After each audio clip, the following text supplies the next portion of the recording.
أعوذ بالله من الشيطان الرجيم. بسم الله الرحمن الرحيم. الحمد لله رب العالمين الرحمن الرحيم مالك يوم الدين إياك نعبد وإياك نستعين اهدنا الصراط المستقيم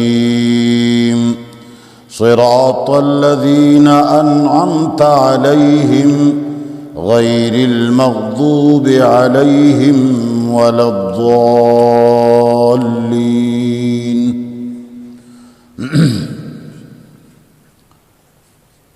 کل اور پرسوں ہم نے کچھ ابتدائی باتیں عرض کی تھیں.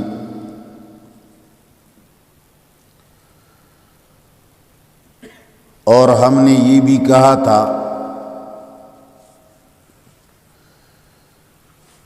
کہ قرآن کریم کے اندر یہ علماء کی طرح تحقیقات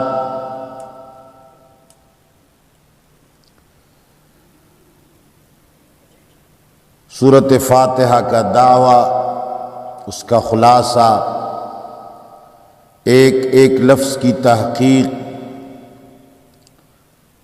صرفی تحقیق، نحوی تحقیق، یہ پشتوں کے اندر مردانہ درس بعد المغرب میں ہم نے کافی باتیں کی ہیں، لیکن ہم اس نتیجے پہ بھی پہنچ چکے ہیں کہ مسلمانوں کو اس چیز کا کوئی فائدہ نہیں. اس لیے کہ ہم یہ تحقیقات علماء اور طلبہ کے لیے عرض کرتے ہیں، اور علماء اور طلبہ حق کے نہ متلاشی ہیں نہ حق کے ماننے والے. بس وہ تو اپنے مدارس اور اپنے مسلکوں اور جماعات کے مقلد ہیں. انہوں نے اپنے مدرسے میں اور اپنے استاد سے جو سنا ہے وہ نہ اللہ کے کلام کے لیے چھوڑنے والے ہیں، نہ کسی تفسیر کے لیے چھوڑنے والے ہیں، نہ کسی نبی کے فرمان کے لیے چھوڑنے والے ہیں. تو پھر اتنی تحقیقات کی کیا ضرورت ہے؟ اب یہ ہماری کوشش عوام کو راہ راست پر لانے کی ایک کوشش ہے. عوام کے اندر خدا پرستی ہے، دینداری ہے. ہم پڑھے لکھے لوگ جو مرتبہ اللہ کا ہونا چاہیے وہ ہم نے اپنے مدارس اور اساتذہ اور اپنے شیوخ اور اپنے اماموں کو ہم نے دیا ہے، مگر عوام نے وہ مرتبہ جو اللہ کا اپنا مرتبہ ہے وہ اللہ ہی کو دے رکھا ہے. تو چاہیے کہ ہم عوام پر کوشش کریں اور ساری علمی تحقیقات سے آگے نکل کر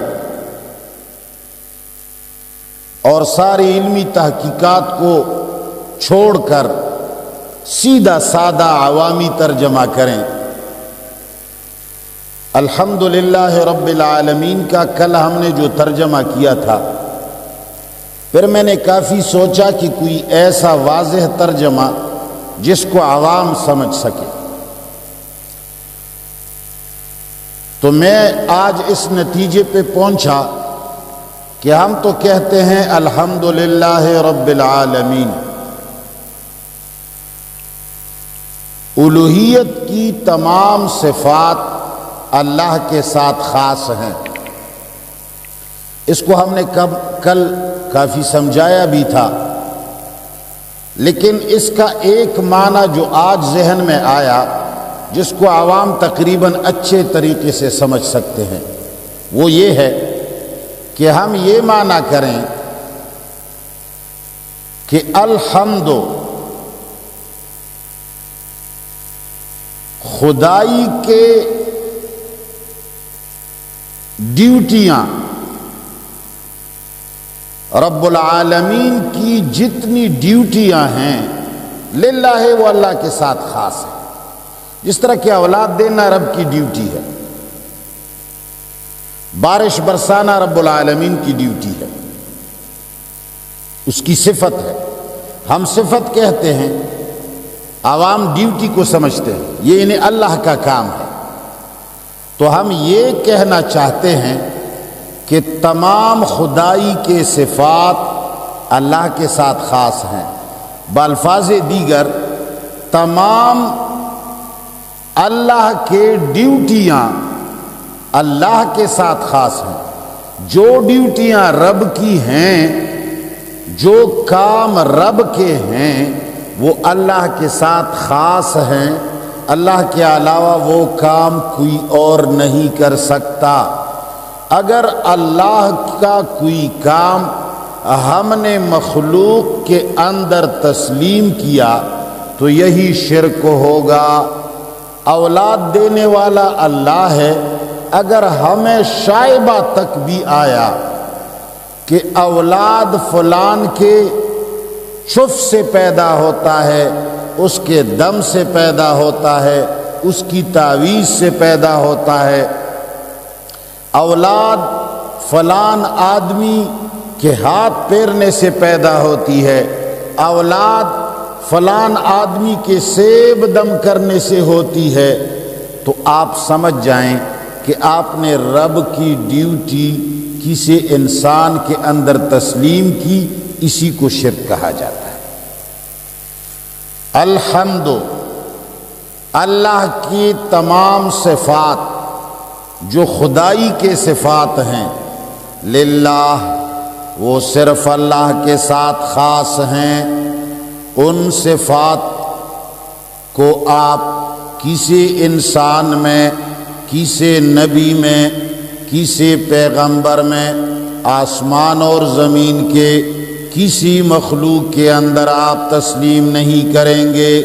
اگر آپ نے رب العالمین کی کوئی صفت کسی مخلوق کے اندر کسی بھی درجے میں مان لیا تو آپ نے الحمدللہ کا خلاف کیا، اور قرآن کا خلاف یہ رب کے نافرمانی ہے، قرآن کا خلاف کفر ہے، قرآن کا خلاف شرک ہے۔ اب اللہ کو پہچاننے کے لیے دیکھو، اللہ کا نام لیا گیا، اب اللہ کی تعریف کی جاتی ہے کہ رب کون ہے، اللہ کون ہے؟ رب العالمین، جو پالنے والا ہے تمام عالموں کا۔ دنیا میں جتنے عالم ہیں، ایک عالم انس ہے، ایک عالم جن ہے، عالم حیوانات ہے، عالم نباتات ہے، عالم جمادات ہے۔ بعض لوگ کہتے ہیں 18,000 عالم رب نے بنائے ہیں، بعض علماء کہتے ہیں 80,000 سے بھی زیادہ ہیں۔ جتنے بھی ہیں ان سب کا پالنے والا جو ہے وہ اللہ ہے۔ جب اللہ پالنے والا ہے تو پھر وہی اللہ خدائی کے صفات کا بھی وہی سارے صفات اسی کے ساتھ خاص ہیں۔ جب اتنا بڑا کام صرف رب ہی کر سکتا ہے تو سارے صفات کا مالک بھی وہی ہے۔ الرحمن، ہمارا جو اللہ ہے جس کو ہم نے للہ کے اندر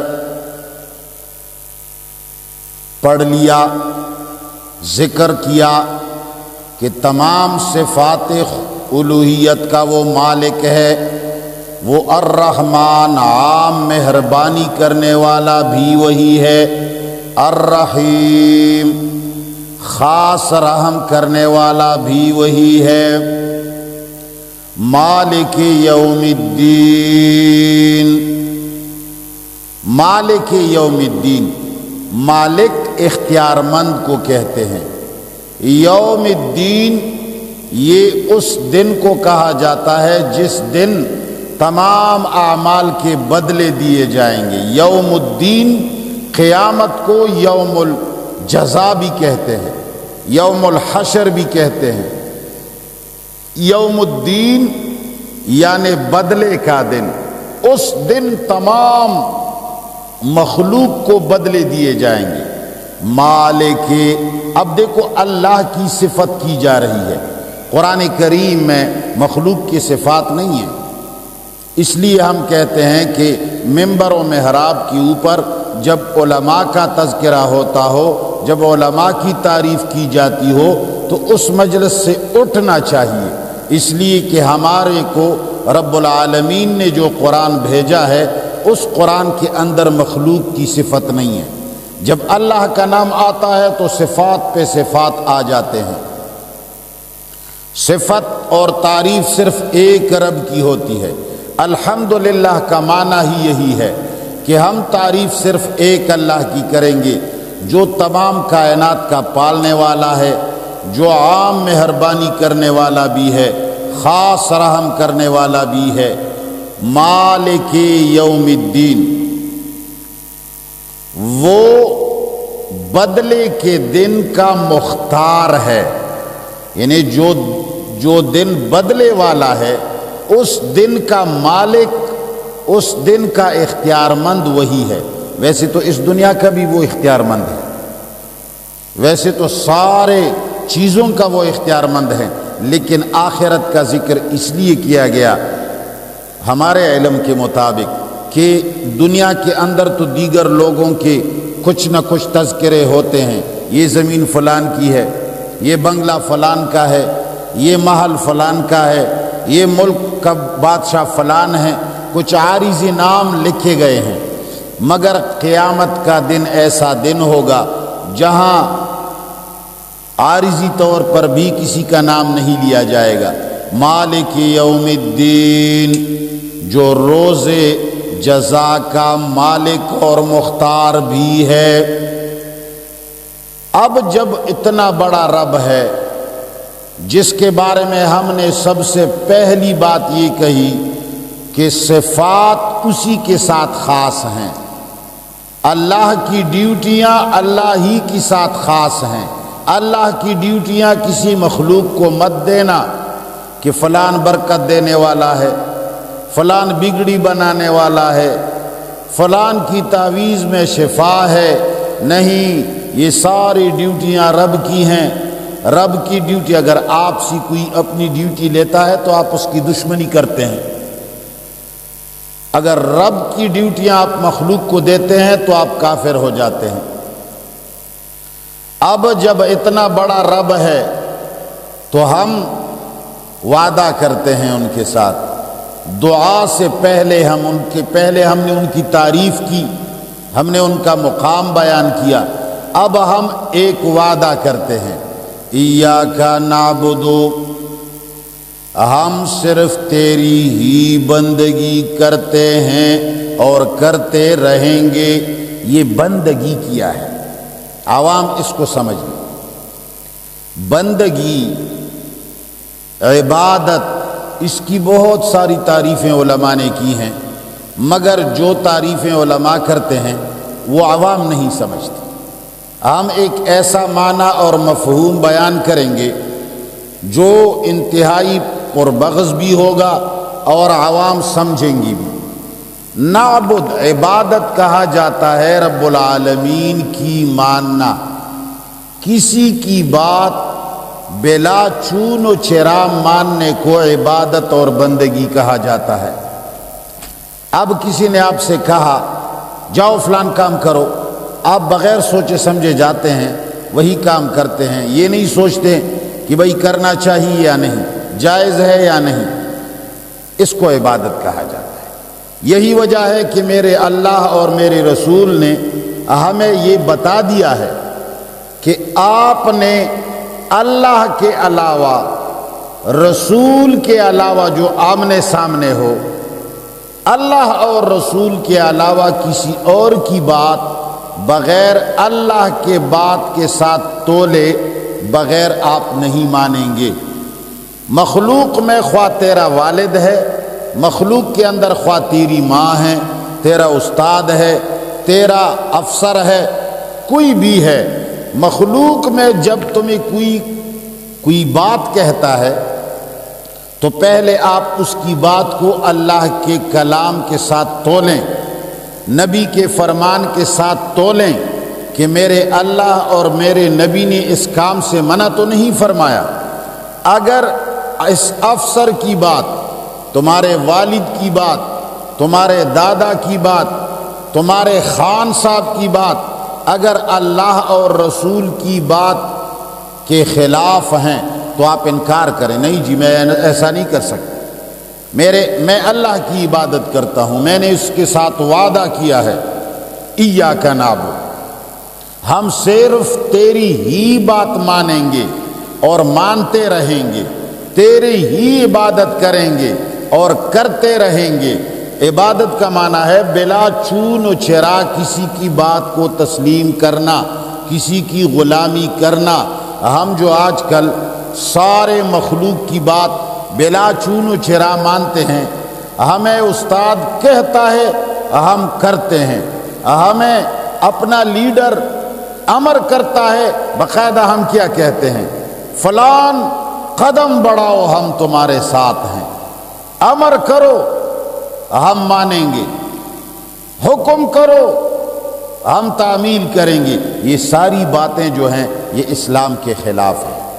آپ دنیا والوں کو اگر خوش کرنا چاہتے ہیں، اگر کسی لیڈر کے آپ غلامی کرتے ہیں تو جائز طریقے سے کریں، ان سے کہیں کہ امیر صاحب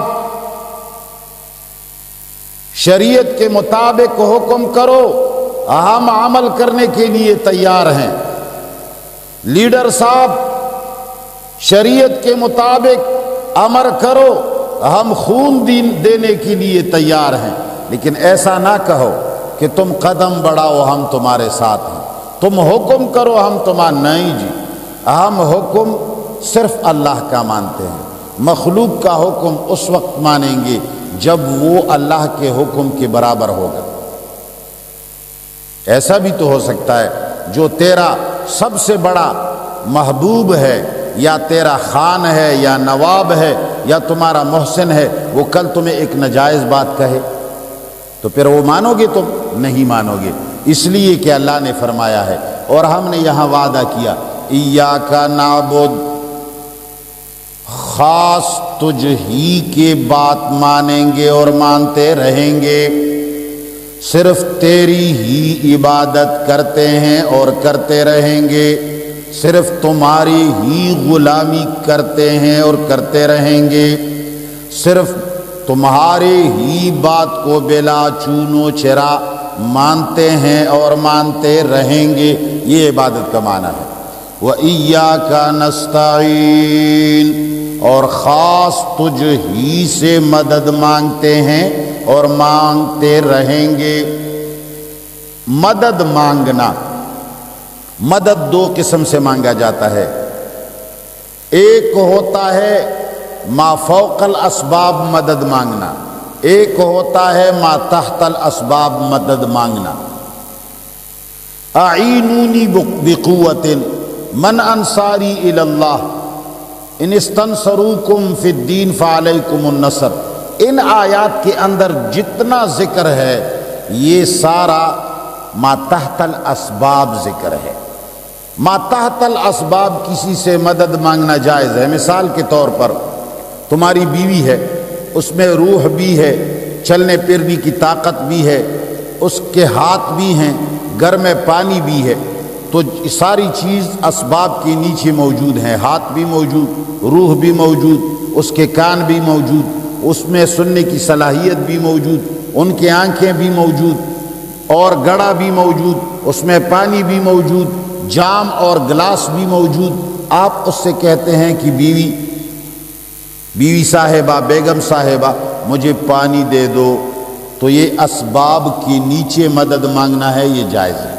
چائے ہے، چائے پکاؤ، اس بیوی کو جس کے کان، آنکھ، ہاتھ سب کچھ سلامت ہے، اور چائے کی چیزیں بھی موجود ہیں، آپ ان سے کہہ سکتے ہیں کہ مجھے چائے پلاؤ۔ کسی کے پاس پیسہ ہے، آپ ان سے پیسہ مانگے۔ آپ گر گئے ہیں، کسی سے کہیں مجھے اٹھائیں۔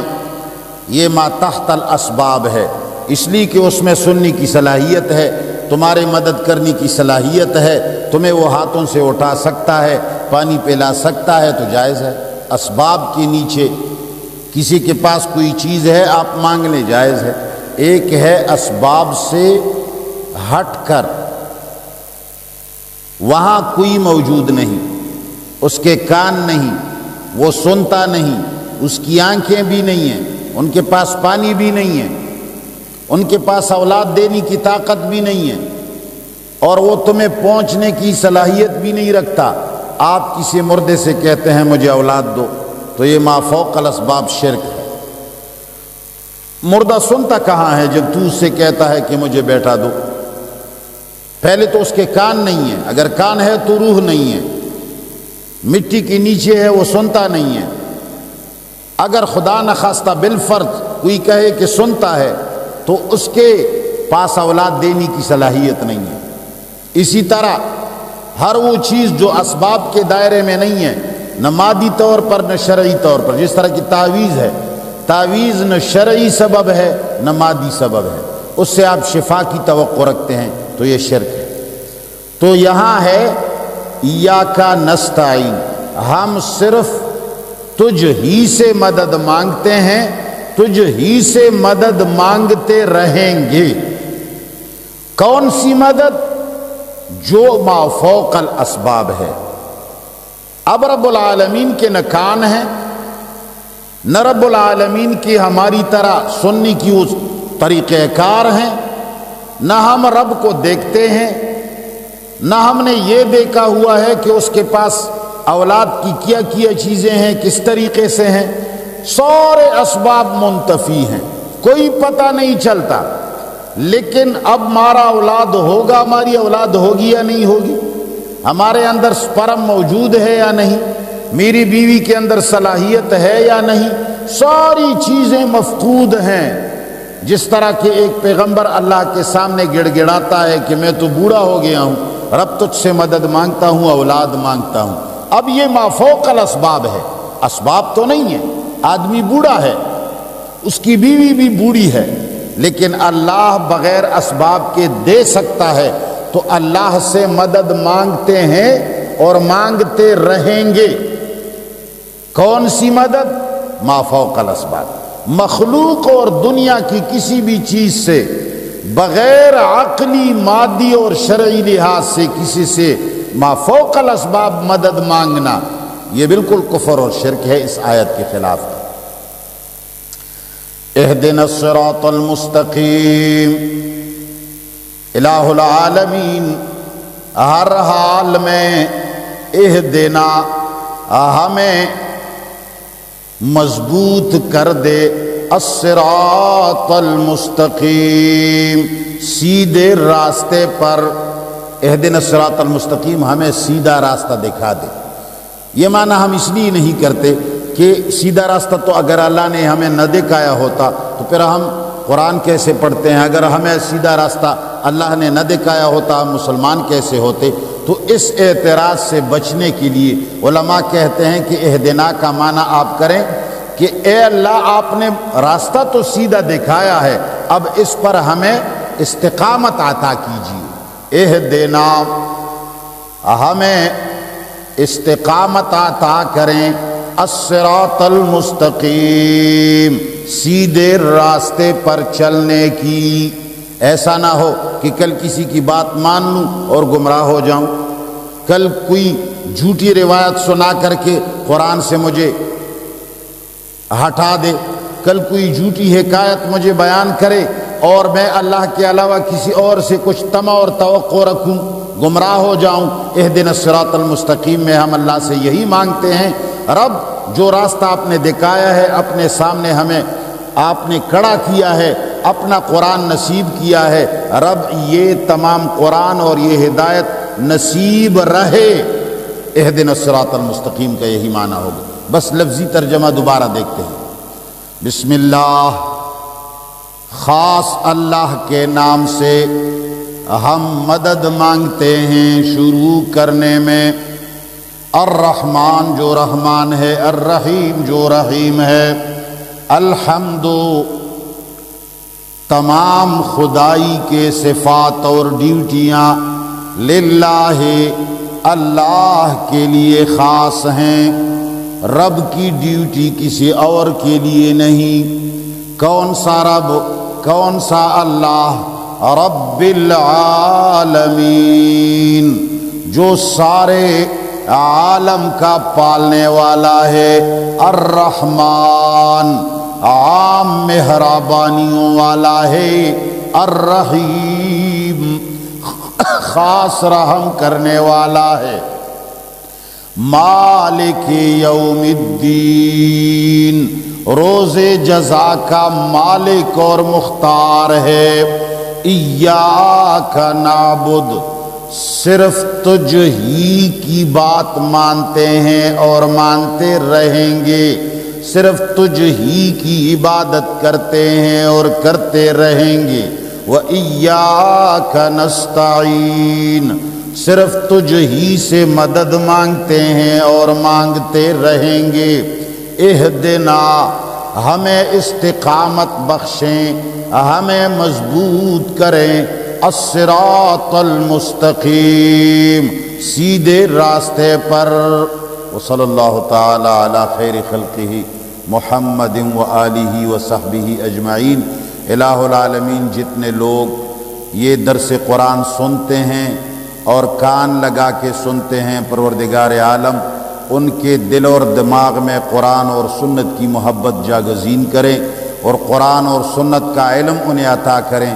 الہ العالمین جو لوگ اس قرآن کے ترجمے اور درس کو سنتے ہیں ان کو دنیا اور آخرت کی خوشیاں عطا فرمائیں۔ وصلی اللہ تعالی علی خیر خلقہ محمد وآلہ وصحبہ اجمعین۔